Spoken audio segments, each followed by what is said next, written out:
आज जनता की आवाज़ न्यूज़ चैनल में हमारे मेहमान हैं श्री वीरेंद्र सिंह आर्य, या हम ये कहें कि श्री वीरेंद्र सिंह लाठर, दोनों ही चीज़ें एक हैं।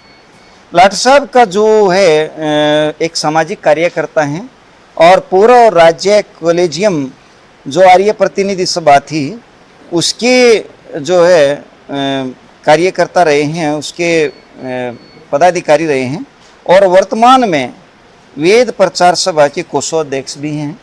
साथ में गोरक्षा कार्यक्रम में भी बढ़ चढ़कर भाग लेते हैं। तो लाठर साहब, सबसे पहले तो आपका हमारे चैनल पर स्वागत है। आपके और आपके सभी दर्शकों का वीरेंद्र आर्य की तरफ से नमस्ते, धन्यवाद।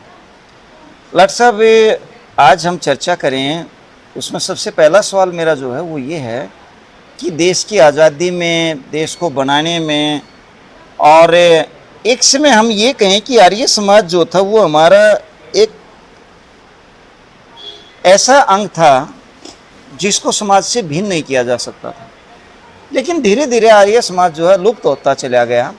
इसका क्या कारण रहा? मैं बताऊं मलिक साहब, लुप्त नहीं होता जा रहा, बल्कि ज़्यादा तीव्र तेजी से दौड़ा है। क्योंकि आज इलेक्ट्रॉनिक ज़माना है, यूट्यूब का ज़माना है, हर चीज़ मोबाइल पर देखते हैं।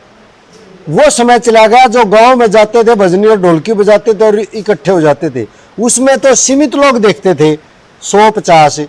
और जब आप ये जो आप चैनल लेकर के आए हो, अगर इसमें देखोगे तो लाखों आदमी आपको देखेंगे। तो आर्य समाज अब थोड़ा उसमें भी आ गया है, इलेक्ट्रिक उसमें भी आ गया है।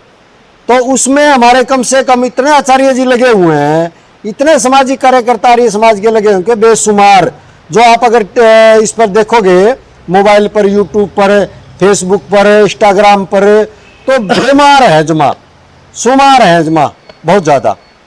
तो आप ये कह रहे हो कम होगा, कम का तो सवाल ही नहीं है, बढ़ोतरी हुई है, घटोतरी कहाँ हुई है। यानी आप ये कह रहे हैं कि आर्य समाज का प्रचार प्रसार बढ़ा है। चलिए लाठर साहब, ये आर्य समाज की पहले एक विचारधारा थी, भजन उपदेशक होते थे जो आपने अपने जवाब में दोहराया भी, जलसे होते थे, सभाएं होती थी, और जो प्रतिनिधि होते थे वो बड़ी बेबाकी से अपना आवाज़ रखते थे। आज जो पोजीशन है वो ये है कि अगर हम सोशल मीडिया की बात करें, इसमें कोई दो राय नहीं है, सोशल मीडिया जो है आज के रूटीन मीडिया या मेन स्ट्रीम मीडिया से भी कनेक्ट है, और जैसे मेन स्ट्रीम मीडिया का अपना एक प्रभाव है, ऐसे ही सोशल मीडिया भी आज मेन स्ट्रीम मीडिया की तरह बहुत प्रभावी हो गया। बिल्कुल बिल्कुल, काफ़ी इफेक्टिव है। लेकिन उसमें मैं जो कहना चाहूँगा वो ये कहना चाहूँगा कि आपका एक प्रॉपर कार्यक्रम कभी ज़्यादा देखने को नहीं मिलता है कि जिसका हम ये कह सकें। तो आप थोड़ा सा दो चार ऐसे को कार्यक्रम अगर आपके हों तो बताएं कि जिस पर भी लोगों के पास एक संगठित जानकारी जा सके।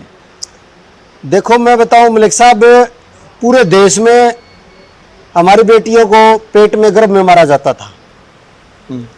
ये एक समस्या हमारी, हाँ ये समस्या थी, ये बहुत बड़ी समस्या थी। ये किसी भी संगठन ने नहीं उठाया ये मुद्दा। वेद प्रचार सभा जुलाना से पहले, भारत में सबसे पहले, अगर उसके विरोध में साइकिल यात्रा और कानून बनवाना, पूरे देश में घुमाना, और फिर आर्य समाज स्वामी इंद्रवेश ने बड़े दूर दूर तक टंकारा से लेकर के अमृतसर तक यात्रा निकालना, ये आर्य समाज ने किया। आज देखो, आज अगर जींद का आप मलिक साहब अनुपात देखोगे तो लड़कियों की संख्या ज्यादा है, जबकि लड़कियां 30 कम थी 100 पर।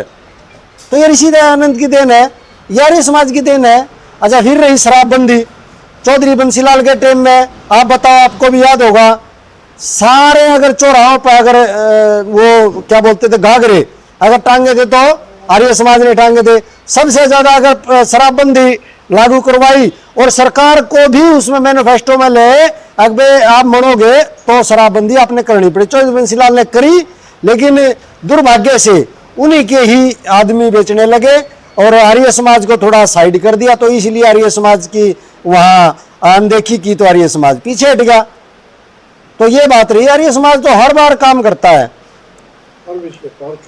हर आप देखो ये कई लोग ये कहते हैं आर्य समाज ने भी भारत में आज गौशालाएं हैं, ये सारी आर्य समाज की तो है। जितने भी डीएवी हैं, देखो दो हमारी प्रणाली थी, एक तो इंग्लिश मीडियम में तो डीएवी आ गए, और गुरुकुल जो संस्कार और विद्वान और ऋषि मनाए जाते हैं वो है गुरुकुलपति, आरएस पढ़ाई कहते हैं आएंगे जिसको। हम उस पर भी हाँ। आएंगे। लट साहब, आपका एक बड़ा लंबे समय से विवाद है रामपाल जी महाराज के साथ। दरअसल ये क्या विवाद है आपका? हमारा मलिक साहब विचारिक विवाद है। वेद को वो मानता है, वेद को हम मानते हैं, लेकिन हम वेद को, सच्चे वेद को मानते हैं। वो ऋषि दयानंद 4 वेदों का विद्वान रहा और उसने 100 किताबों का अध्ययन करके सत्यार्थ प्रकाश को लिखा, लेकिन वो उस पर टिप्पणी काट रहा है, अनाप शनाप लोगों को भ्रमित कर रहा है, जबकि वो चीज है नहीं, और वो जबरदस्ती लोगों को थोप रहा है। क्या ऋषि दयानंद जिसने 18 बार जहर के पहले पिए हो और जिसने देश की आज़ादी में सबसे बड़ा अहम रोल रहा हो, अनेकों क्रांतिकारी जिसने पैदा की हो, क्या वो गलत हो सकता है? और ये उसको दुराचारी कह रहे हैं, उल्लू कह रहे हैं, कितने कितने आप देखो सोशल मीडिया पर। और अब हम आर्य समाज भी सोशल मीडिया पर आ गया, हम भी सोशल मीडिया पर आ रहे हैं, तो हम जवाब देने के लिए, और हम तो खुला चैलेंज करते हैं, बस कहीं भी आओ, खुले मैदान में आओ और डिबेट करो। क्या दिक्कत है इसमें मलिक साहब? नहीं लट साहब, आपकी बात बिल्कुल ठीक है, लेकिन आपके सवाल, आपके जवाब में ही एक सवाल और है।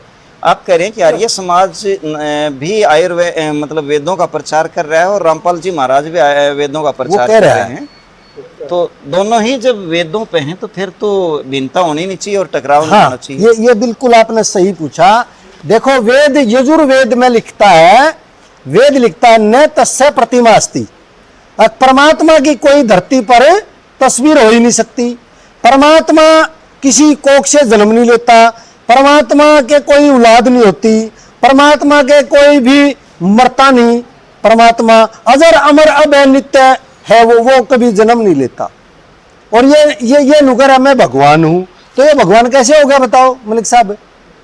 भाई ये भगवान कैसे हो गया? तो जन्म भी ले रहा है, इसके तो बच्चे भी हैं और पैदा भी हैं, पोते भी परपोते भी, इसका तो हरेक है, कैसे भगवान हो सकता है? ये जनता को बेवकूफ बना रहा है। और ऐसे ही 2-4 और संत है जो जेलों में पड़े हैं, उनसे भी लोगों को बेवकूफ बनाया, जैसे आसाराम है, राम रहीम है, और भी कई ऐसे साधु अंदर पड़े जिन्होंने लोगों को भ्रमित करके पाखंड में डाल करके मूर्ख बनाया, अंधभक्ति करवाई, अंधभक्ति का रिजल्ट हुआ तो वह जेल में पड़े हैं। इसमें अभी वर्तमान में आप वेदों के लिए और आर्य समाज के लिए क्या कर रहे हैं? हम तो वेद प्रचार सभा ही हमारी वेदों को जगाती है। आज भी मलिक साहब हम कम से कम 4 जगह हम सभाएं कर करके आए हैं। सुबह 7 बजे निकले थे और सभा करते करते अब काड़वे से आपके पास आए हैं। सभा करते करते सर्व वेदों का प्रचार कर रहे हैं। वेद में सच्चाई ये है, वेद में ये लिख रखा है, ये झूठा प्रचार कर रहे हैं, वेद में ये लिखा है, ये लिखा है। तो झूठ तो कभी पैर नहीं होते ना झूठ के। तो हाँ लट साहब, ये आप वेदों का प्रचार कर रहे हैं, सारी बातें आप कर भी रहे हैं, आप बता भी रहे हैं, लेकिन धीरे धीरे वेद प्रणाली हमारे यहाँ से लुप्त होती जा रही है और हमारे यहाँ पे अंग्रेजी पद्धति और वो शिक्षा प्रणाली आ गई कि जो वेदों से मैच ही नहीं खाती है। सारे जगह इंग्लिश से, या हम ये कहें कि जो हमारी शिक्षा प्रणाली है वो धीरे धीरे गीता, वेद, शास्त्र, पुराण तो ना शिक्षा प्रणाली में रहे और ना अब जो है सामान्य प्रचार सभाओं में, या हम ये कहें कि खाली एक मंत्रों तक और वहाँ तक सीमित रहेगी है जब एक हवन वगैरह होता है। नहीं मलिक साहब, मैं बताऊं, हवन तो देखो वेद लिखता है यज्ञ वही श्रेष्ठो क्रम, यज्ञ तो दुनिया का श्रेष्ठ क्रम है, इससे तो बड़ा और क्रम है ही नहीं, ना इससे बड़ी को पूजा। ये तो ऋषि मुनियों की और वेद की देन है और ऋषि दयानंद की देन है। वेद महाभारत के समय में, आज से 5000 साल से भी ज्यादा लगभग मैं कहूँगा, हमारे जितने भी विद्वान थे वो सारे महाभारत में मर गए थे। उसके बाद वेद बिल्कुल लुप्त होते चले गए थे। ये तो ऋषि दयानंद आए और ऋषि दयानंद ने आकर के, ये तो रामपाल भी कह रहा है, अगर ऋषि दयानंद नहीं होते तो ये वेद दोबारा नहीं आते। आए और प्रचार चालू किया। यहाँ मैं आपको बड़ा बैक में जाऊंगा, यहाँ महिलाओं को जबरदस्ती, कोई पति उसका दुर्घटनावश मर जाता था, जबरदस्ती उसको उठा करके जला दिया जाता था, उसको कहते हैं सती प्रथा। और ईशिदानंद की देन है। बेचारियों को पैर की जूती समझा जाता था। आज आप देखो, राष्ट्रपति, प्रधानमंत्री, मुख्यमंत्री, आईपीएस, आईएएस सारी तो महिलाएं हैं। ये किसकी देन है? ये ऋषिदानंद की देन है। और ये लोग कहते हैं क्या काम कर दिया आर्य समाज ने? अरे आर्य समाज ने तो जो काम किए थे तू सारी जिंदगी नहीं कर सकता, और तू रत्ती भर भी नहीं कर रहा है उसके बारे में। हाँ, झूठ तो तू बोल सकता है, बहका तो तू सकता है, लेकिन देखो हम भौकाए नहीं, हम गलत झूठ नहीं बोलेंगे, हम तो सत्य कहेंगे, चाहे गर्दन कट जाए हमारी, लेकिन सत्य ही बोलेंगे हम। पशु ढोर नारी का आखिरी विषय। लाट साहब भी धीरे धीरे जो गुरुकुल प्रणाली है वो हमारी लुप्त होती जा रही है। गुरुकुलों की संख्या बहुत तेजी से घटी है देश आज़ादी के बाद, और गुरुकुल प्रचार प्रसार अब मतलब नई पीढ़ी जो है ना वो अंग्रेजी माध्यम से अंग्रेजी स्कूलों पे तो जारी है, लेकिन गुरुकुल की तरफ हमारा जो है रुझान नहीं हो रहा है।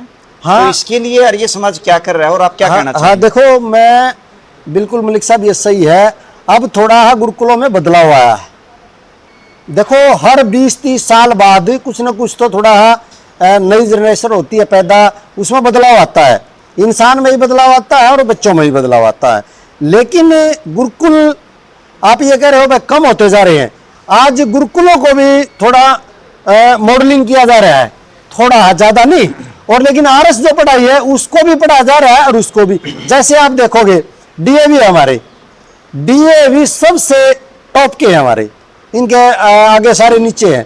आज गुरुकुल है, 2-4 गुरुकुल तो मैं ऐसे दिखाऊंगा आपने, जैसे लॉर्ड गुरुकुल है, कुरुक्षेत्र गुरुकुल है। आप देखो आज इसकी मिसाइल है, आईएएस आईपीएस बच्चे निकलते हैं। हाँ, रामदेव ने तो कमाल ही कर दिया, आपने पता होगा तो, उसने तो एक बोर्डे पेटेंट करवा दिया रामदेव ने अलग से। इसी पेटेंट पर आप देख लेना ही बाकी आने वाले समय में आर्य समाज हर जिले में गुरुकुल खोलने जा रहा है। और जितने भी संस्कृत के, मैं आपके माध्यम से बोल रहा हूँ, अगर जो भी लड़की संस्कृत से बीए कर रही है, शास्त्री कर रही है, वो सारी लागेंगी, टोटली एक भी नहीं बचेंगी। आप धैर्य रखें, आने वाले समय में। आप ये कहना चाह रहे हैं कि धीरे धीरे गुरुकुल प्रणाली को भी आर्य समाज जो है सक्रियता देने के लिए प्रयासरत है? हाँ, बिल्कुल बिल्कुल बिल्कुल। लट साहब, ये आपकी जो बात है उसको अगर हम देखें तो जो गुरुकुल पढ़े हुए लोग हैं या जिन्होंने गुरुकुल से शिक्षा ग्रहण करी, शास्त्री करी, ओटी करी, या और भी गुरुकुल के बहुत सारे कोर्सेज थे, लेकिन उन्होंने ही अपने बच्चे गुरुकुलों में नहीं भेजे। बहुत बढ़िया प्रश्न किया आपने। आप ये सरपंच साहब पौड़ी गांव के हैं, और हमारे इलाके में सबसे ज्यादा शास्त्री है तो पौड़ी गांव में है। लेकिन दुर्भाग्यवंश उनकी बुद्धि जब चकाचौंध में फंस गई तो आर्य समाज को छोड़ करके अपने बच्चों को चकाचौंध में चले गए। और आज हम जाते हैं ना उनके घर में, सारे शराब, ये वो कोई शराब का ठेका खोल रहा है, कोई कुछ कर रहा है। ये उन शास्त्रियों की है, ये आर्य समाज की तो नहीं है, ये तो वो खुद कर रहा है। आर्य समाज ने तो उनको दशा दे दी, शास्त्री होगी, बढ़िया विचार दे दिए, लेकिन कुछ कर रहे हो सारे नहीं। कई शास्त्री हैं तुम्हारे, बहुत दूर दूर लगे। हमारे घर में शास्त्री है, बहुत दूर दूर योगा कराता है, पढ़ाता है, और बच्चे नेशनल लेवल पर, इंटरनेशनल लेवल पर पहुंचाता है, अच्छे भी हैं। लेकिन कुछ आपका प्रश्न सही है, कुछ आर्य समाजी है, कहने को तो आर्य समाज कहते हैं, लेकिन अपने बच्चों को गुरुकुलों में और नहीं पढ़ाते। मैं बोल रहा हूँ, आप लोग कहोगे आपने क्या पढ़ाए? मेरी 7-8 लड़कियां थी, टोटली मैंने खरड़ गुरुकुल में पढ़ाई, फिर मोर माजरा में पढ़ाई। आज सारी की सारी बीए पीएचडी और वो कर रही है, बताओ, एमए बीएड, और एक लड़की। तो ये तो देखो उनके विचार है, क्या उनके विचारों में क्या आया, क्या उनमें भिन्नता आई, क्या वो बच्चों, कई बार तो क्या है कमजोरी भी आ जाती है।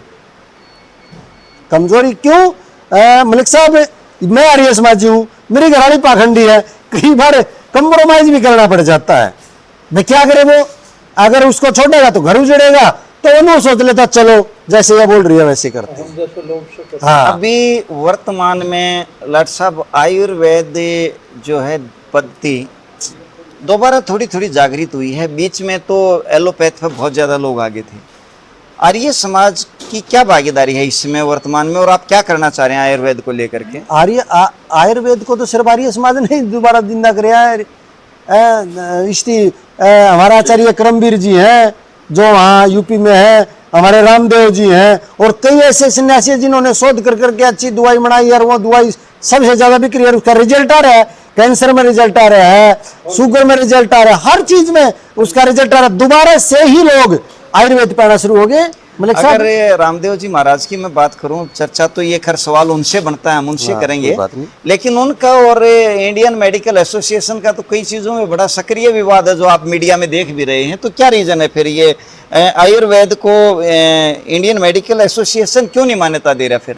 देखो मैं बताऊं मलिक साहब, सारा मान्यता है उसकी, वो दुनिया में उसकी दवाई जारी है, लेकिन क्या है एक आधे में हमने भी पढ़ा है भाई उसमें वो दवाई में फलानी चीज पाई, वो ठा गया, उसमें होती जुर्माना भी भरा है, ऐसी बात नहीं है। क्यों? हर एक चीज जो आप नहीं बनाता, जैसे मेरे को दे दिया अगर भाई आप इतने हजार हुए दवाई बनाओ, मैं अगर मलाई करता हूँ, मिलावट करता हूँ, तो उसमें रामदेव का तो कसूर नहीं है। पीछे से मैं कोई मिलाता हूँ, देखो ये छोटा आधो काम है नहीं, लाखों में दवाई बनती है, लाखों बोतलें बिकती हैं, तो उसमें कोई अगर मिलाता है तो उसमें रामदेव का कसूर नहीं, उसमें वो बनाने वाला गद्दारी करता है उसके साथ, और जो उस पर दंड आता है वो भरता भी है रामदेव। भाई उसमें कोई कमी आ गई तो वो भरता भी है। लट साहब, आप गौवंश को लेकर के, गौ रक्षा को लेकर के आपका क्या आर्य समाज का योगदान है? गोरक्षा दल का तो ये तो बहुत आपने उल्टा पुल्टा पूछने लगे। अगर आज गौ बच रही है, अगर आज गौशाला बच रही है, अगर भारत में पूरे भारत में अगर गौशाला है तो आर्य समाज की और है ही नहीं, किसी को व्यक्तिगत है तो कोई कदू का है। ये तो ऋषि दयानंद के अनुयायी है, वो घर घर जा करके झोली कर करके वो बेचारियों का पेट पालते हैं। हमें अब दड़ोली गौशाला से आए, दड़ा दड़ वो मांगने लग रहे हैं, किसी पे क्यों मांग रहे हैं। एक तो अचरज की बात है, रिक्शा बना रखी है उन्होंने और रिक्शा में घूमते हैं, अगर भाई कोई रोटी डाल दे, कोई चून डाल दे, कोई इसमें, वो तो बेचारे उनका पेट पाल रहे हैं। मैं तो ये आपके माध्यम से यही कहना चाहूंगा भाई, अगर सतबुद्धि इसमें रामपाल में हो तो गुरुकुल खोले, गौशालाएं खोले और अच्छे काम करे, बुरी संगत में ना ले जाए और बड़े लेवल पर काम करे। ये कोई भंडारा लगाना और ये लोगों को भ्रमित करना, ये कोई वेद का काम थोड़ी है। वेद का काम है, वेद को पढ़ना और पढ़ाना सब आर्यों का परम धर्म है। उसका जितना प्रचार करो करो, कौन मना करता है? दिल से मैं आपके माध्यम से कर रहा हूं, दिल से सबसे पहले मैं उसके साथ चलूंगा रामपाल के, लेकिन लोगों को बेवकूफ बनाएगा, लोगों को गुमराह करेगा तो सबसे पहले आर्य समाज उसका विरोध करेगा, ये इसमें कोई दो राय नहीं। लाट साहब, एक आखिरी सवाल आपसे लेते हैं। आर्य समाज देश आज़ादी से पहले भी था, देश आज़ादी के बाद भी था, और वर्तमान में भी आर्य समाज जो है, ठीक है उतार चढ़ाव हर चीज़ में आते रहे हैं, आर्य समाज है। तो अभी आपका वर्तमान में ऐसा क्या लक्ष्य है जो बिल्कुल प्रायोरिटी पे हैं? 2-3 लक्ष्य आप थोड़ा बताएं कि, या 2-3 काम आप बताएं कि आयुर्वेद में आप ये करना आप चाह रहे हैं आर्य समाज में। देखो हम हर साल बड़े बड़े 3-4 कैंप लगाते हैं योगा के। लड़कियों के पिछले दिनों हमने 500 लड़कियों का योगा के कैंप लगाया, वहां से वीरांगना तैयार की, 1000 लड़कियों का। और अब पंजाब में हमारी तैयारी चल रही है। और बच्चों के पिछले इंडस स्कूल में हमने लड़कों का कैंप लगाया।